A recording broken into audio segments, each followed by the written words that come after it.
Hall & Wilcox acknowledges the traditional custodians of the lands on which this podcast is recorded. We pay our respects to their elders, past and present, and to all First Nations people joining us today.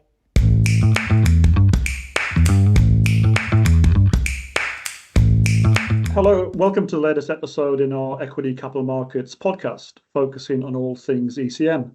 Today I'm joined by Eden Winokur, who leads the Hall & Wilcox cyber practice, and Michelle Eastwell, one of our capital markets partners, and we're talking about continuous disclosure when dealing with a cyber incident. So welcome to you both. Michelle and Eden, so there's been obviously a number of highly publicised cyber attacks involving ASX-listed entities over the recent past. In May this year, ASX released updated guidance note 8 regarding continuous disclosure in the context of a cyber incident. So, Michelle, has there been a material shift in terms of the continuous disclosure obligation, or is it all still fitting within the existing framework? Thanks, John. Well, absolutely, it is all still fitting within the existing framework. And so the fundamental basis for continuous disclosure in Listing Rule 3.1 absolutely has not changed. And that is, if an entity is aware of information concerning it that a reasonable person would expect to have a material effect on the price or value of its securities, there's an obligation to make immediate disclosure to the market. Obviously, the balancing rule is still there as well from a Listing Rule 3.1a. Perspective, which requires three limbs, one of a number of options, such as the information is a matter of supposition or is insufficiently definite to warrant disclosure. It remains confidential and a reasonable person wouldn't expect disclosure at that time, which is usually satisfied if the first limb is satisfied. So no, while the ASX update in May to guidance note 8 is very helpful, it certainly doesn't change the fundamental disclosure obligations, which remains the same.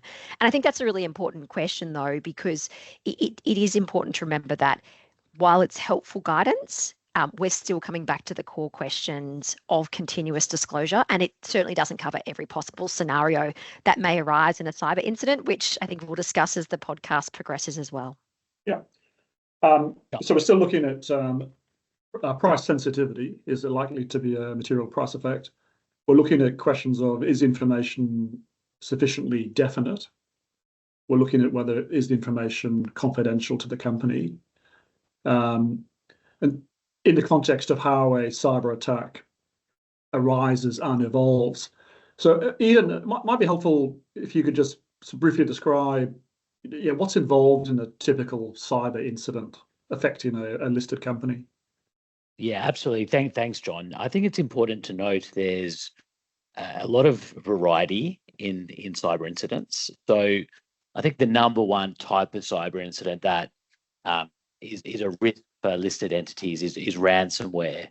And that is typically where a threat actor or a malicious third party will hack into a company's network, and they will almost always these days steal data and also lock up systems. So historically, they used to just lock up systems, and then people got better at having good backups. And so from there, the criminals pivoted, started stealing data, and now do what's called double extortion. So pay us money, and if you do, we won't publish your data, or we'll give you back your locked up system. That's probably the biggest risk that listed entities face. It's important to note there's also other types of key incidents. So there's things like data breaches, just plain data breaches, which don't involve the locking up of systems, are also quite a significant risk. And if we think about something like Optus, that was just a data breach. And so I guess there's lots of different issues to deal with depending on the kind of incident you're dealing with. Another key one is called business email compromise, where a criminal manages to get into mailboxes within a company's network. Each of these incidents will require very different responses, often will have different risk levels, and will have varying degrees of severity. Yeah. So just in terms of disclosure, maybe let's look at the sort of key stages of how these things develop and how they fit within the ASX guidance, which now includes a data breach example to guidance note 8. So from at the outset, what first happens and how does the board typically find out about it?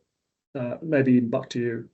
Yeah, absolutely. So typically, it is usually someone from IT will become aware of some issue that's occurred.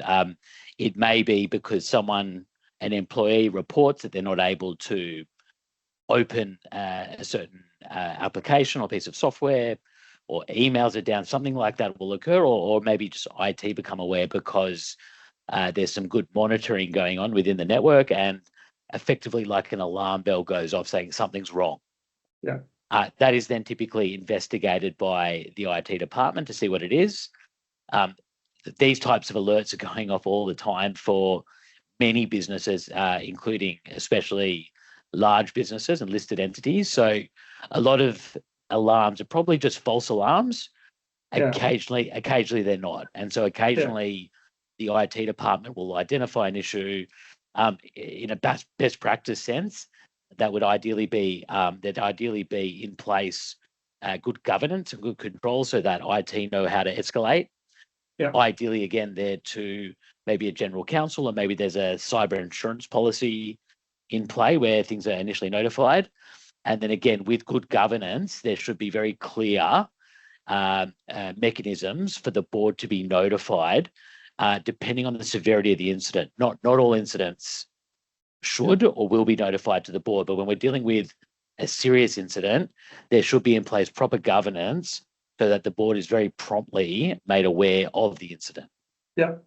Yes, Michelle, let's just pause there. And so the board's been made aware of it. Where does that sit, do you think, in terms of consideration of disclosure? So I think at this stage, and obviously every scenario will be different based on what facts are available at the time. But at this stage, quite often it's very preliminary. So there's the issues being identified as a potential cyber incident, and realistically, what's happening is a whole lot of internal background work and potentially engaging of external consultants. But it's still very early days, and likely there's not an ability to actually determine the extent or seriousness of the breach at this stage. So quite often in these circumstances, all of those elements of Listing Rule 3.1A will still be satisfied and available. Obviously, confidentiality is really key at this point, but generally at this early stage, the matter will still be insufficiently definite to warrant disclosure. So at this point, quite often, there's no disclosure obligation in reliance on 3.1A. Doesn't mean you've got a free ride at that point. Certainly the expectation is the entity is continuing to work urgently in the background so they can determine if there's a breach that is materially price sensitive. But at this point, often there's not a disclosure obligation.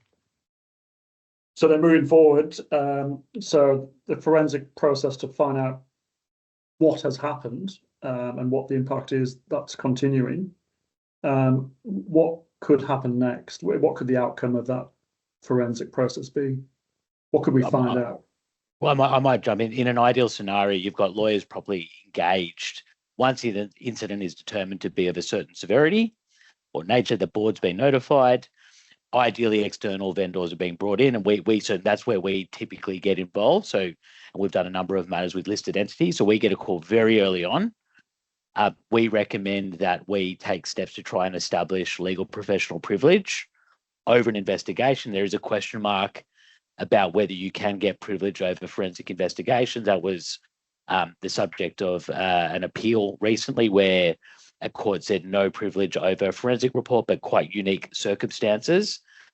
We will typically then engage IT forensics to investigate an incident. So what has actually happened? How much data has been stolen? What is that data? Is it sensitive? Is it personal information of customers? Is it sensitive corporate information? Is it, potential upcoming M&A transactions that the market's not aware of? We really want to try to figure out what has occurred. And one of the great challenges at this early stage, we're talking the first 24, 48 hours from when you become aware of an incident. One of the great challenges is that you very rarely know a lot about what's been impacted. And that's really those first 48, 72 hours are critical to make sure you've got the right people involved, being directed in the right way and looking for the right things. But again, coming back to Michelle's point, those early days, it's often, very often the case, almost always the case, that not a lot will be known. But then as time goes on, more is found out. Well, two things I suppose could happen. We find out more about what material has been accessed, extracted, how personal, how sensitive is it, and potentially how damaging is it to our business. We could start to reach those conclusions, or we could, as you mentioned, receive some kind of ransomware contact from the external party.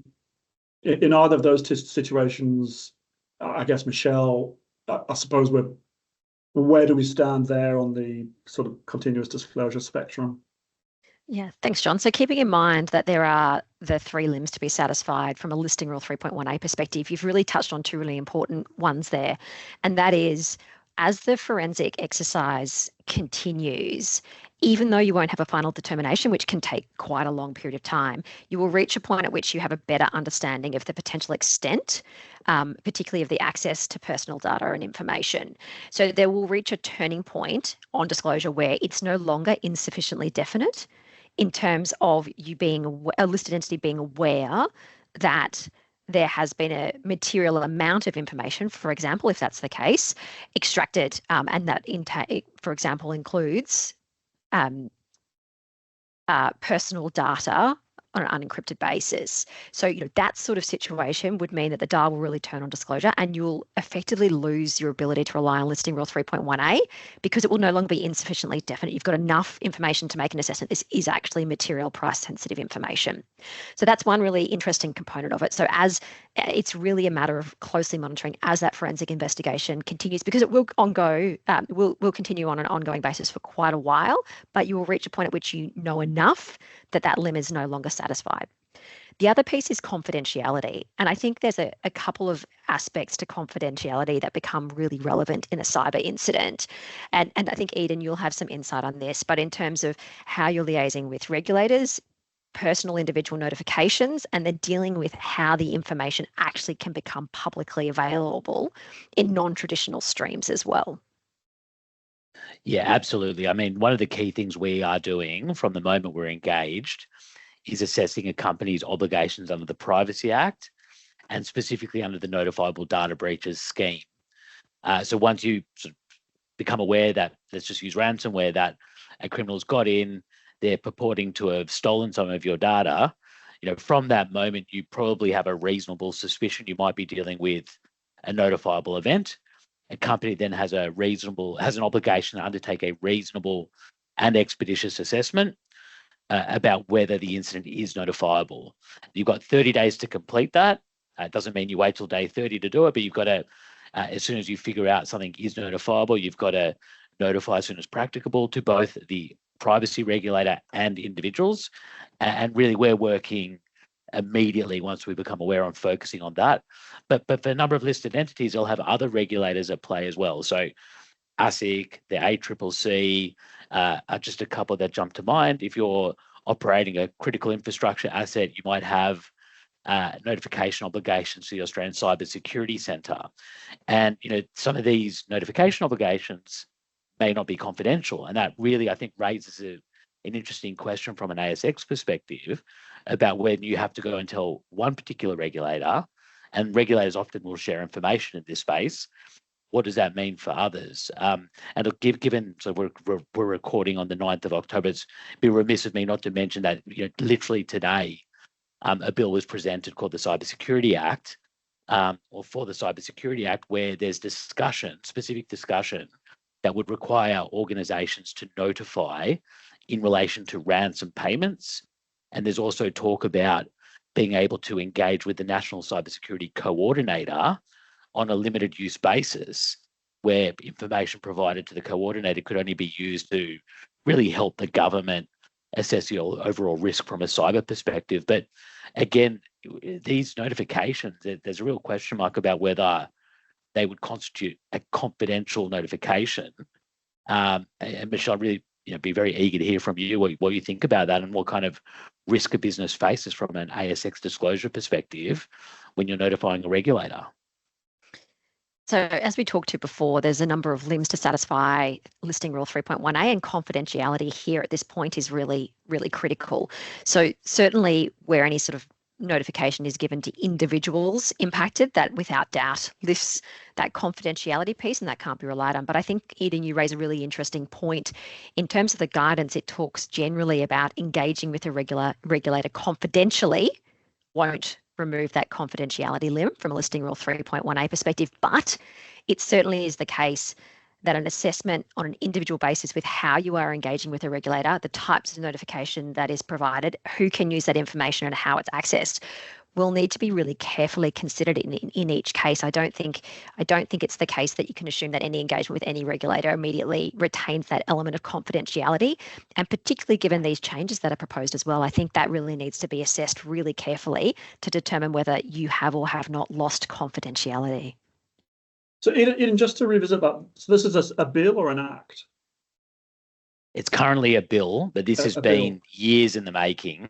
Yeah. There's, I'd say, a high probability that this will go through. The idea of whether to criminalise ransom payments or whether to simply make them notifiable to a regulator, this has been in discussion for the better part of 5 years. Yeah. It's resulted in this bill. It's been through a lot of consultation.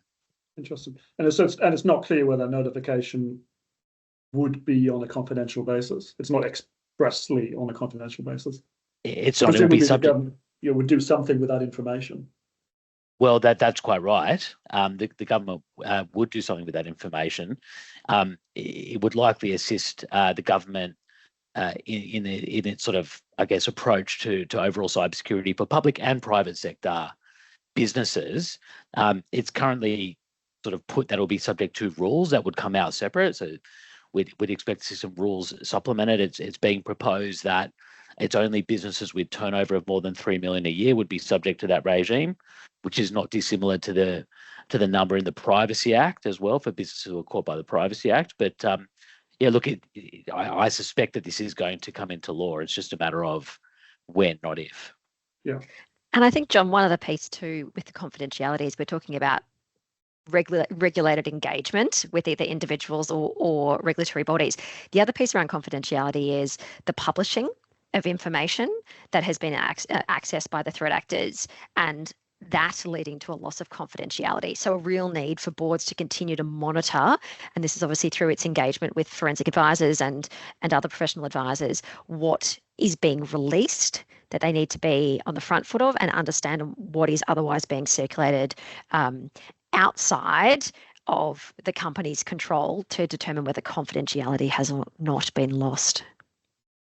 That's probably a good time to come in and just in practice, this is one of the big issues we face. And I think this is one of the biggest challenges that boards face when you're dealing with a sort of sophisticated ransomware incident. You have a criminal who has basically locked certain systems and alleged to have stolen some of your data. You've got two options. You can either talk to the criminal or ignore the criminal.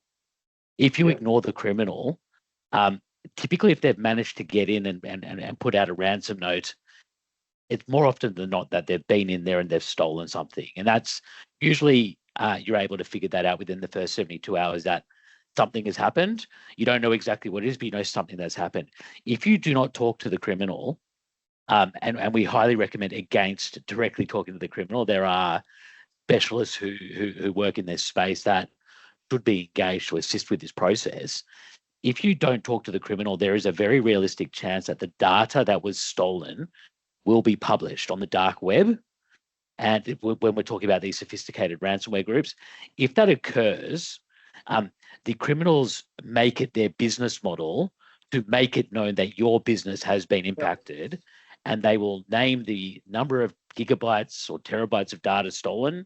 They may well put up samples. They're going to name and shame the business, maybe get a little blurb about the type of business that they've impacted. That is their business model. It's sort of it's almost sort of, if you use an ancient phrase, sort of like putting the heads on stakes. They want to make it known what they've done. When that happens, there is a high risk that information will be picked up by media outlets in Australia, and there will be articles published about it. And there's also a very high risk that the government will become aware of it and will write to the company to let them know that they've been impacted by a ransom incident and seek information. That's what's happening. We deal with it day in, day out. So sort of coming back to Michelle's point, once data's been published, I imagine that really impacts the issue from a confidentiality perspective. And before I finish this point, if you then do engage with the criminal, often you're trying to figure out what has actually been stolen. Can they prove that they've actually stolen data? The mere fact that they've alleged to have done it doesn't mean they've done it. And so often we're actually trying to figure out from the criminal directly, what have you got? So that we can then advise the business on the risks. Yeah. So certainly at some point, the board is going to be able to conclude, yes, the impact is potentially price sensitive. It is sufficiently definite what is our knowledge of what has happened, and the confidentiality may be lost or may be about to be lost for a number of variety of reasons, which we've sort of talked about. So Michelle, the company is then in a situation where it is required to make a disclosure. So hopefully, while this process has gone on, the form of that disclosure has been prepared. What else can the company do to prepare itself for that disclosure? So certainly having a ASX announcement drafted in preparation that's constantly updated as the situation evolves is really important, so that at the time at which disclosure has to be made, the company is as ready to do so, the listed entity is as ready to do so as possible. There is an ability to manage continuous disclosure with the use of trading halts and voluntary suspensions, but certainly that's not the first port of call, and while they are available, it's not necessarily the answer immediately. So certainly being prepared to make disclosure as and when the listed entity needs to is really important. And I think the other piece with this, John, is once that first piece of disclosure is made, it's not a matter of that then being a set and forget position. The listed entity then needs to continuously monitor the situation to provide updates to the market as and when there's any material changes. So, for example, it may be that the extent of the information ultimately turns out to be significantly higher than what was first anticipated, or the type of data accessed. Alternatively, even much later down the track, it may be that there's a claim made against the company that's material and needs disclosure. So once that first piece of disclosure is made, that starts obviously the disclosure process, but that will be ongoing for a very long period of time. Yeah. So there's a lot happening in real time, not least in these podcasts.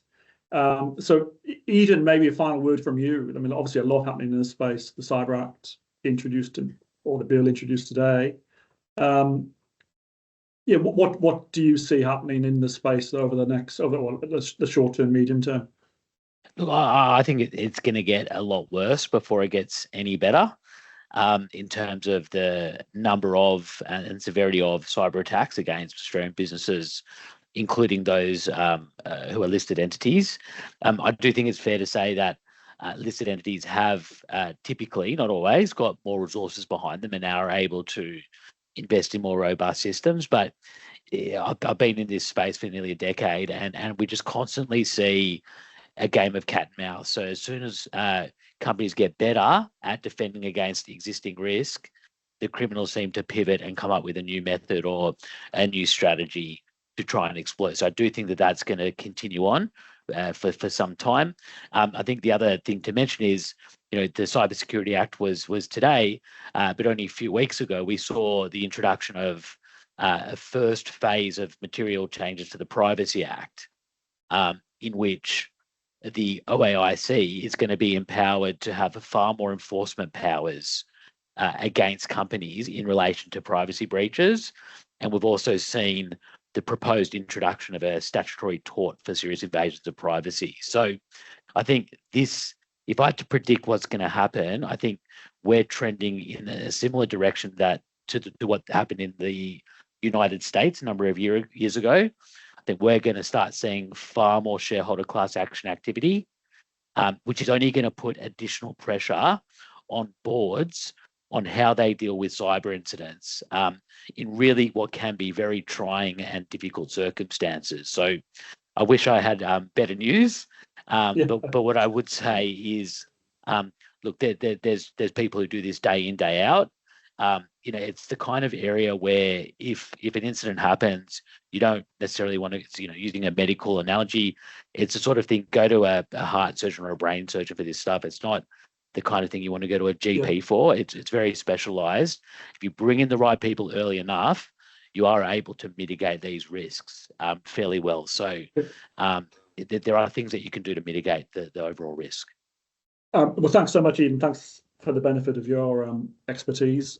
We probably will need to invite you back to the next season of our podcast. But thanks very much. Michelle, any final word from you? I think we just go back to basics on continuous disclosure, John, even after these conversations, and that is you're fundamentally assessing any situation as the directors and executive of a listed entity as to whether you've got information that requires disclosure from a listing rule 3.1 perspective, but it's an assessment that's becoming increasingly complex, particularly in an environment where the way in which these cyber incidences evolve is rapidly changing, and also the regulatory space around it as well. So it's a very difficult position for a board of a listed entity to be in. And as Eden said, really key to providing comfort to that board is getting the right support and understanding from those who do have the experience to walk that path with boards of listed entities when they are dealing with a cyber incident and the disclosure obligations relating to it. Well, thanks very much to you both. Thanks everyone for listening today. As always, please get in touch with us if you have any questions. You can find our details on our website, which is hallandwilcox.com.au, or connect with us on LinkedIn. If you enjoyed today's episode, then please rate, review, or follow our podcast wherever you get your podcasts. Thank you very much.